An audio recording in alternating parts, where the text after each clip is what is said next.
So my name's Colin Wright. I'm going to talk not for 45 minutes. You'll be bored senseless after 45 minutes. And I haven't got enough to talk about for that context. So we'll just go through transitioning from a perpetual type model into an aspect of moving into an annuity-based MSPs. How many of you here are MSPs currently? Okay. You're going to teach me, I'm not going to teach you to suck eggs on this, believe me. Hopefully there's some elements that come up that are going to make sense and going to resonate a bit. So, okay, so why me? Why am I here to do this? Okay, I'm not bad for 30 years old, so I started this when I was really, really young doing this.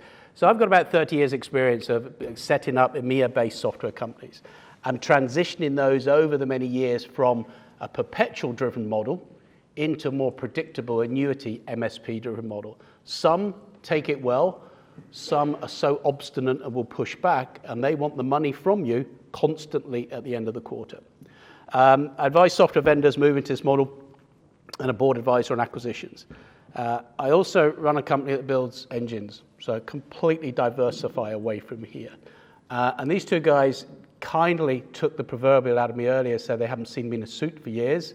I bought this one to stand for Parliament, and if anybody tells you it's an exciting experience, it is deadly dull and boring, especially the count. My agent was Theresa May's agent, said, "You'll love the count, come there, stay there till 4 o'clock in the morning."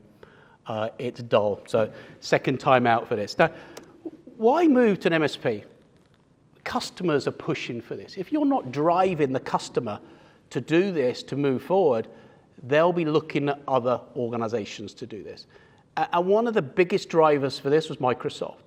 We cast a mind back just before 365 came out. We had an Exchange Online, and we had different technologies there. We're all used to CapEx spend.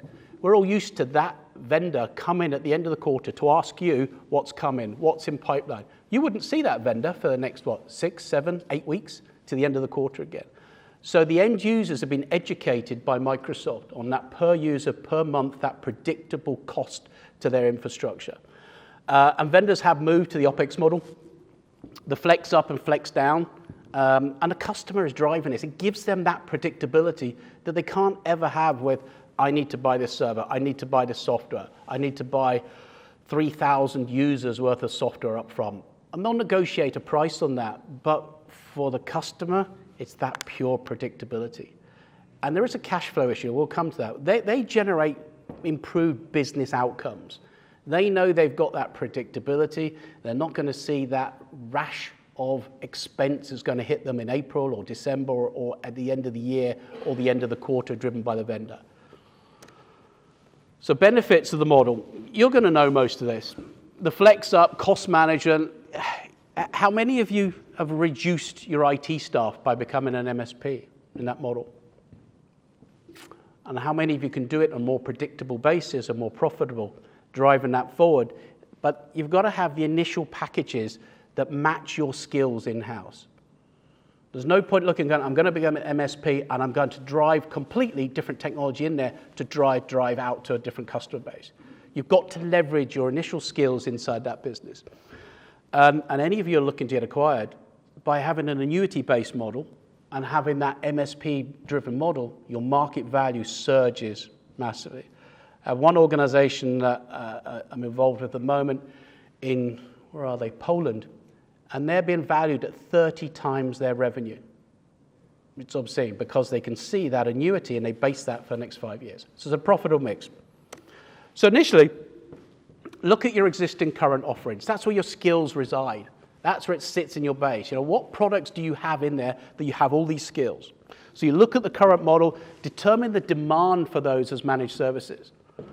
And you have to do a gap analysis. You have to look at what's missing there. What can you take out to customers? What can you take to existing? What you can take to net new customers to win them. But be realistic. Don't try and boil the ocean and take different technologies in because they look great on an MSP platform. This vendor is pushing it into your portfolio. Be realistic of what you can take in a space of time. Market analysis. Understand the market that you're positioning into. Not just the product, but look at everything around that vendor. Look at what your customer needs, and you will become much, much stickier in there. Now, there's some technologies that you would absolutely look to deploy first. I'd always say backup and archiving, because they want those off as quickly as possible, because they're consuming an aging SAN, an aging aspect inside their environment. So if you're able to take backup and archiving away from that end user, you become incredibly sticky. And there's some great technologies out there like Solar Archive, Impossible Cloud, Wasabi, all of those that you can deploy into that environment where you are the guys in the middle controlling that data.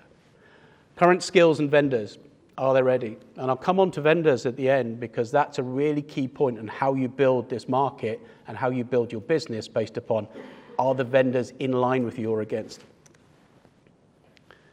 Planning phase. This is key. This is all subjective as we move along. Customer acquisition. Are we looking at net new customers, or we do need to retain customers? Existing customers in your base, how many of them have been targeted by other MSPs to say, we've got a per user, per month, cost-driven model, so we give you predictability. If you're not talking to them about that, someone else is. So you're able to lead with their key salient points of data. When you take that data away and you make it easier and you have deduplication, you can really be that forefront to then add the additional services in. And by that stage, they're very hard for them to leave and move to another MSP. Higher market value, and you become sticky. But really develop that strategy, that detailed migration strategy of how you're going to move from perpetual business, perhaps on-premise, to having technology that's now going to sit in your data center, in someone else's data center, in a co-location. The location is irrelevant unless you've got data sovereignty issues. So when you're engaging with vendors, look at the ones that the data stays at your premise or in the country. I've got a French organization at the moment, and the product looks absolutely fantastic. In the US, they deal only with healthcare. And in France, there's a law that ensures that the data for the healthcare has to stay in France. So of course, they're looking to put resource into France. They think, oh, we're going to sell there. No. So you've got to really analyze the key points sitting behind these vendors. And resource allocation. Be realistic on your budget, your personnel, and the technology. And I'll keep coming back to technology. But we're moving to a services package now. We're moving less and less to a product-driven strategy. So the days of vendor marketing and big pushes out there to look at that, the end user now suddenly becomes less dependent and couldn't care what technology they're running. That's down to you as the MSPs. So that vendor selection is really, really key. So at any point, if that vendor changes strategy, that end user, you lift the product out, you put something else in, there's no disruption. That end user has no loyalty to a vendor. Why should he? He's paying now for a service. You're moving to a service level architecture. So ensure the packages are scalable and ensure they can be customized to fit each different customer demand, whether that's vertical and education, whether that's commerce, whether that's finance. Ensure that what you're putting in will fit their daily needs. So there's a lot of planning to develop on this, but really focus on the services. Are you going to do a gold, silver, bronze? Are you going to do a low level? Are you going to do an entry level? Are you going to do it by vertical? Are you going to do it by the product delineation that you're taking in? And define service level agreements. Don't leave yourself restricted, because now you're moving maybe a friendly customer and you're backing that up because you're really friendly, you get on really well. Don't think you don't need a service level agreement. You need both to have a definition of what good is. What good to you may be completely different to what good is to that organization. So really clarify that you're both on the same sheet there, and good to us means this, good to you means this. So I've seen some nightmare stories where people think they're getting back up and it's going to come back in an hour. And 4 days later, it's still not back up. Yet they're thinking 4 days later is good as that vendor perspective.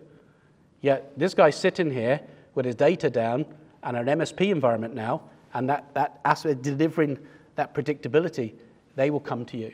So the support is absolutely key. So we'll look at the vendors that can deliver that element of support. And engage with distributor.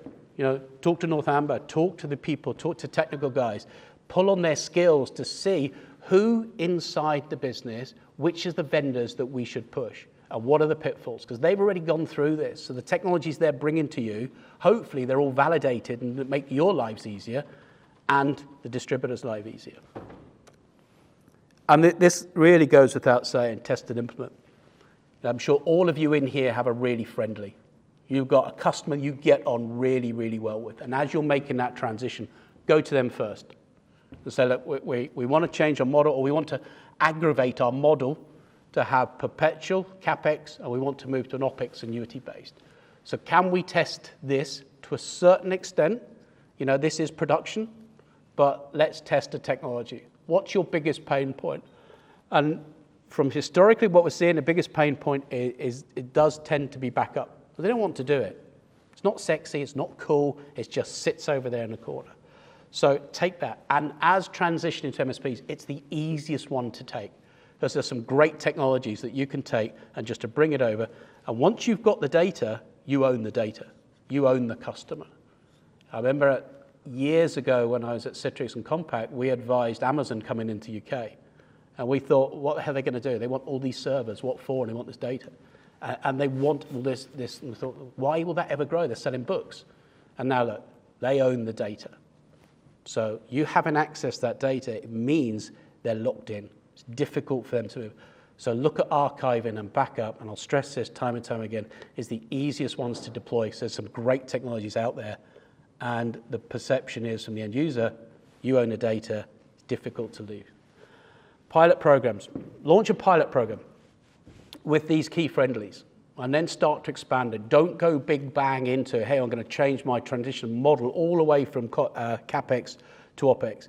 Your rollout and feedback loop, look at the full rollout. That gradually will restore and move your managed services to a wider community you've got. Don't try and do everybody in one go. Take your friendlies, take the key technologies, take the verticals that's going to fit. You may find a particular technology and go, that fits in that vertical, great, I've got those. Do I have the skills? Do we have the analysis to do that? Let's start small and roll it out. Because there's a pricing issue. There's a cash flow issue that comes. So as you transition from this big ticket, perhaps deals once a quarter, 2 times a quarter, 3 times a quarter, to a smaller annuity base, you know, do you have the cash flow to manage that forward? So start small and move out. And really look at a different pricing model that reflects what you're delivering, what you're getting from managed service. And I cast my mind back to one. I'll come back to this because Michael told me over there at their event. But look at your subscription-based pricing. That creates that steady revenue stream. That gives you predictability. Most MSPs that we will see, and I've seen over the years, you'll grow at 6 to 7% month over month on an annuity-based model. And that's across all the vendors that you see. So, you know, do a quick Excel spreadsheet, look at that and go, what am I going to do? Am I going to price per user? And I'm going to price per tenant. What's the most applicable model I've got? So you may find some great technologies and vendors, but some of them, the license models may just not work at all because they've come from that CapEx model and are not yet migrating to MSP. So that can cause you some real significant issues. Flexible payment models. You know, if you've got particular friendly customers, they may now want to pay on a different basis. I'm not paying you all up front. I want to pay a set fee per month, per quarter, per half year, and per year. So again, look at the vendor you've got, look at distribution model to see, can I extend the credit to support that inside those organizations? And pricing strategy. So I'll come on to this. How you pay your people changes dramatically. There's no right or wrong way on a compensation package now to pay salespeople. They're all right, they're all wrong. Nothing is perfect, nothing is terrible. But you have to be that aspect. I've seen people that go, someone's won a deal as an MSP, and they paid the sales guy for the next 3 years on that deal, because that's how you signed them up for 3 years. Well, what happens? 2 months later, he gets another job offer, she gets another job, he leaves, she leaves, and he's got this big payment. So you've got to now put someone in place to manage that who's not going to get paid, and you're paying twice. So really look at that sales compensation model, because you can fall into some massive pitfalls of that. So maybe look at it over, you've signed them on 3 years, you pay them an element for signing, and then you pay them a quarterly fee based upon success criteria and that rollout stage. So if you sold them 3,000 users, and they're only deploying 1,000 after 12 months, don't look to be paying out 3,000 users. So that comes to sales and marketing. Invest in the training. Not everyone in your business will be able to migrate across to this model. Hopefully they can, but there's a mindset change in terms of that CapEx to OpEx. Look at specialists. Look at areas like cybersecurity, network management, cloud services. Do you have those skills inside your business? Cybersecurity is massive. It will always be massive. The ransomware hits, you go and check every day somebody is hit. And the concept that we hear time and time again from smaller end users, guys up to 50 users, they won't hit me, I'm too small. Now, if you look at the data centers that these ransomware guys have, they are phenomenal. They're better than most vendors. They have flags above the desks of where they target. If you've got Alexa, that Alexa's now listening, if it's hacked, to holiday, bank account, stuff like this. So, be aware of that. The fact I won't get hit is completely nonsensical nowadays. It's much easier for these guys to target 50 users and below for £1,000 because they'll pay that £1,000 to get back. So look at ransomware points, but now look at when these guys are looking to offshore that part into you. Or can you take ransomware? So be really, really careful the products you take in cybersecurity, because you could be left holding everything there when it goes, well, it doesn't work, I can't get the support. So look at, do you have the skills in cybersecurity, network management, cloud services? Targeted marketing campaigns. You've got to get your existing base. There's the easiest ones to convert across. The ones that are going to migrate across to an annuity-based model for you. Don't try and create an MSP and now we're going out for a brand new market, because you're lessening that. You've got to do both side by side. What you don't want to do is amortize all your existing business in one go from that CapEx model into OpEx, because that presents cash flow issues. So start with the easiest technology. Ongoing support, and I'll come to support because that is the most critical part in some of the vendors you deal with. You've got to now constantly monitor, review, and adapt. You've got to monitor, have we got the right solution? Have we got technology that's going to flag to us proactively? Can I take technology that I will use for a level 1 engineer? Do I have to go and recruit level 3 engineers? If we're now doing cloud services, we're doing cybersecurity, we're doing network management, do you need level 3 engineers for all of those? Arguably, that's expensive. So you're looking at this annuity model and go, actually, am I going to make any money from this? So that selection of vendors is really, really key. Can I use technology? I'm going to simplify it right down so I can deploy. So level 1 engineers can now manage 365 security. They can manage cybersecurity. They can manage ransomware, good support background. So don't be dependent on a level 3 engineer because that technology demands it is. You've all got options. There's different technologies out there. So many great technologies come out from the US and from Europe. Look at those around. Tier 1 vendors, are they going to deploy this for you? You will have so many different training programs to go through. So some of the smaller vendors that don't have training programs, because the product is simple and easy to use, that's part of your monitor, review, and adapt. So you've got to adapt. Optimize the services. Constantly look at the services model that you've got. If you have a new technology that fits into the stack, then look and go, actually, I can now add an additional service. But really be aware of a couple of points. If we move completely to this model of an annuity-based, at some stage, the customer's going to go, wait a minute, I've now got 30 different vendors here if they've gone out on their own, and I'm paying a per user per month on all of those, and I start to add that all up. Wow, that's really expensive. So that's where you need to come in and help them to move away from a vendor-driven model into a services-driven model. Because you'll look at that and go, well, wait a minute, you've got monitoring here for this product, and you've got this. You've got so much overlap. So rationalize that down, review what they've got currently, and adapt that. But constantly innovate. A lot of end users will look to that MSP model because they're getting the brightest, shiniest, newest thing constantly, or that's their expectation. And when I said the definition of good, make sure when you negotiate with these guys, the expectation is set. Are they going to have something that they've sweated that asset, they've sweated that pro line for 8 years, and they think, oh, that's great, we've got that business out of that. So by moving to this model, it's not a case of sweating the assets. The expectation of that end user is he's going to drop it, give it to you, he's got a service, but he wants that latest, fastest, shiniest piece of metal being delivered. The challenges, initial costs, potential costs of migrating everybody across. Don't do everybody in one go. Select your friendlies, take them in, guide them along, define what good is to both of you, and then take the key technology you want to move across, backup and archiving. Cash flow, as you move from that CapEx to OpEx, that'll have a big impact on your business. When you get to the other side, that's why I do both in parallel, when you get that OpEx and you hit that point where it now outgrows the CapEx inbound revenue, and that's a fantastic model to be in. Then it comes to sales compensation. Because what is that sales guy now doing when that revenue is coming in from that customer constantly? They've sold it initially or someone else has sold it initially. So constantly review your sales compensation packages and how you're driving that forward. Resources, skills gap, security concerns. You own the security concerns now, not the end user. So you've got to look at that and go, how do we have to keep up with this? If you've got tier one vendors pushing this out, they'll all demand that you've got training to this nth degree. And that's great for them because it's someone's job.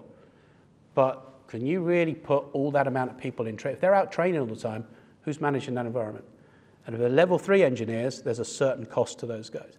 So look at level 1 guys and really evaluate the technology to see, is there products there that could really simplify my life and moving forward? The security concerns, you really become this cybersecurity expert for them. So you can drive that element of transition and change inside their business. Training, the need to train staff differently, especially sales guys. They're used to going out selling it big ticket, great, I've won this. There's less of that euphoria feeling for sales guys now when they win that. So I'll come back, the compensation package is key to high performance deliverers in there. And the customer expectation. Define what good is to both of you. Because if their expectations, like a channel tunnel, we started digging from here, the French started digging from the other side. Thankfully, we hit in the middle. But imagine if we're just slightly off. Their definition of good would be 1 meter over. Oh, we missed that. Operational challenges. It's going to change. Your business is changing. The customers driving it. The large vendors like Microsoft, Adobe, they've changed that model. So the operational challenges and changes inside your business, be pragmatic. Don't push against them. Accept what you need to change. Look subjectively at what you've got inside the business and think, okay, I've got to change this model moving forward. Don't revolutionize, just evolve. You're trying to do all this in one go will just cause problems for you and your customers. Market competition. Understand the technology's there and leverage the distributor because they'll have more of those up-to-date skills than you have in time to go out and look at everything. And look at the key differentiators. What does your end user need? What do they need to get to? What are they seeing as their threats? Ransomware is a challenge. Data is a challenge. Backup and recovery is a challenge. So look at those components in terms of, are we in line with what they need? Vendor management, to me, the most critical part of this. So managing relationships with service providers is key. Now, vendors is critical. Why do I say this? Okay, you could choose an all-inclusive. We're going on holiday, let's do an all-inclusive. So I've got everything there, breakfast, lunch, dinner. So imagine that's a vendor that has everything, or they say they have everything in that portfolio, and you've got one console. So you're delivering a service locked around one vendor. Or you're going to go a la carte. So if I want cybersecurity or email security, I'm going to drop this one in. If I want backup, I'm going to drop this one in. I'm going to drop this. And this will depend on how you approach that aspect component. Been involved in so many of these vendors in the past, I'd say you need to look at a la carte. Because then, if you've got a vendor and everything is in that console, and that vendor has a change of personnel at a European level, a UK level, you could be screwed completely. Because they don't care about the distributor. They don't care about delivering for they've got numbers to hit. So if they make support difficult, you've suddenly made your whole customer experience difficult because everything is dependent on that one vendor. If you've got an a la carte model and you've got, right, I've got email security here, right, they're posing me a real problem. They've been bought, personnel's changed, they don't respond, support takes a week. I can't live with this. You lift it out, you drop someone else in. The end user doesn't see any difference. You're deploying to them that service, that ransomware service, that backup service. They don't care what the vendor is anymore. So in some contexts, you shouldn't either. You should care what that vendor delivers to you in terms of hitting the milestones that you need for that customer. The world has changed. The days of being completely vendor reliant is changing. So be agnostic in terms of what you deploy to that customer, and be expectational in terms of what you expect a service level to do and what service level you want from that vendor. Can they respond in 3 or 4 hours to support? Because when data's down or when they've got a ransomware hit, that customer is talking to you. If you're not getting that back from that vendor for a week, for 7 days, then that customer is all but gone. So really look in, really drive that vendor, analyze that vendor. What is support? What's their structure and personnel? And do they really get it? Do they really get the MSP model? They get what you're trying to understand? Or this is just marketing that's been involved? Marketing's come in and go, we've taken our licensing and now we've changed it to offer you not a 12-month license, but you're going to be paying every month. So really work with the likes of Northamber to understand that that vendor is key to what you need to deliver. So many will promise the world, but go and speak to other MSPs. Speak to distribution and say, look, what are we like? What is the difficult part of dealing with this vendor? Where's my pitfalls? Where's my easy part?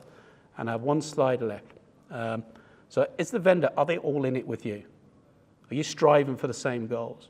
Do you have an account manager? Can you sit down with somebody? Can you see that their definition of good is the same as yours? And if it is, then that's an engagement model.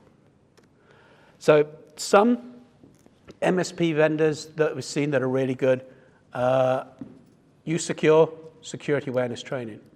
And I'll talk about that slightly. I presented for Michael's event 2 years ago in Dublin, and they had, was it right, Michael? The health service was down there for 4 months in Ireland.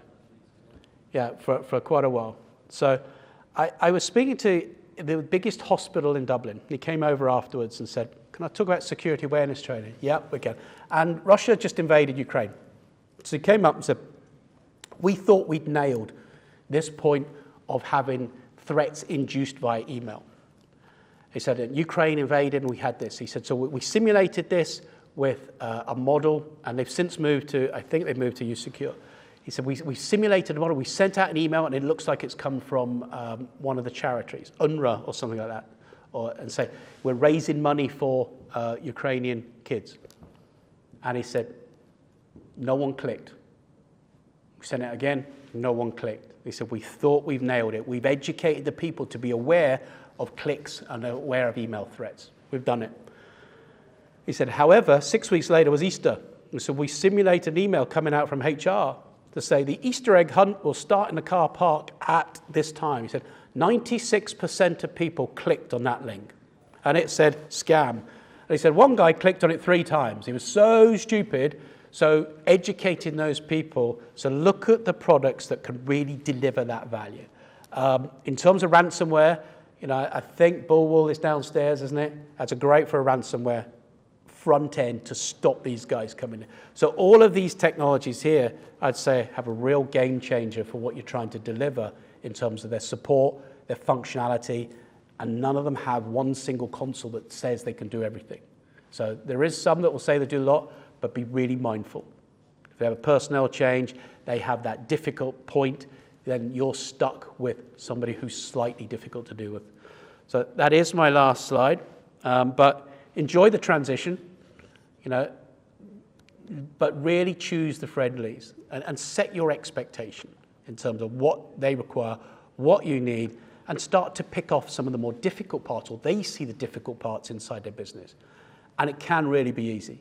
If you start with backup and archiving, you've got some really good front-end technologies that make that easy. And data resides here in the UK, restore it quickly, archiving is here locally, so you can really drive some of that business into your customers.